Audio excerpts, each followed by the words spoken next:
পলাইছে পলাইছে রে পলাইছে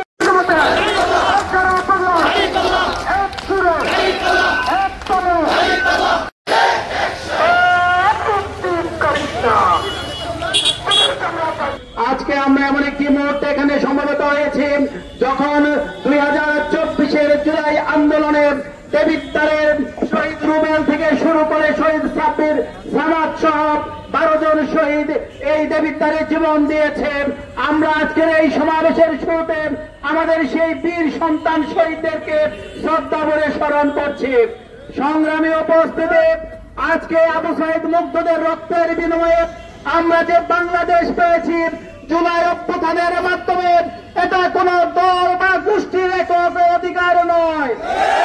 আজকে জুলাই আন্দোলনকে নিয়ে বিভিন্ন রাজনৈতিক দল তারা নিজেদের দাবি করে যাচ্ছে। আজকের এই সমাবেশ থেকে সে সকল রাজনৈতিক দল এবং গোষ্ঠীকে দায়িত্বহীন ভাষায় বলতে চাই, জুলাই বিপ্লব কোন এককভাবে দলের নয়, দেশের মুক্তিকামী মানুষের একটি বিপ্লব।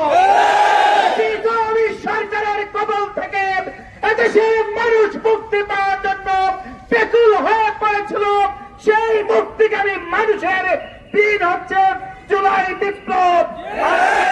জুলাই সনদ ঘোষণার মধ্য দিয়ে বাংলাদেশ জামাত ইসলামী আগামী দিনে একটি সুস্থ এবং নিরাপত্তা নির্বাচনের দাবিতে যে 7 দফা দাবি ঘোষণা করা হয়েছে, সেই 7 দফা দাবি বাস্তবায়নের লক্ষ্যে এদেশের তৌহিদি জনতাকে সাথে নিয়ে বাংলাদেশ জামাত ইসলামী দুর্বার গতিতে আন্দোলন চালিয়ে যাবে ইনশাআল্লাহ।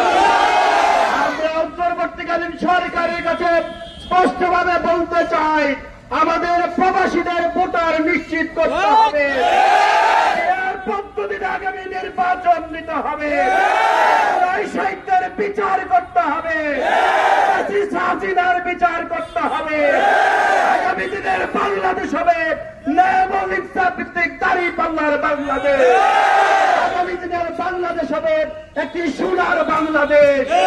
ডাক্তার শফিকুর রহমানের নেতৃত্বে সেই সোনার বাংলাদেশ বিনির্মাণের জন্য সকলকে ঐক্যবদ্ধভাবে ভূমিকা পালন করার আহ্বান জানিয়ে আমি আমার বক্তব্য শেষ করছি।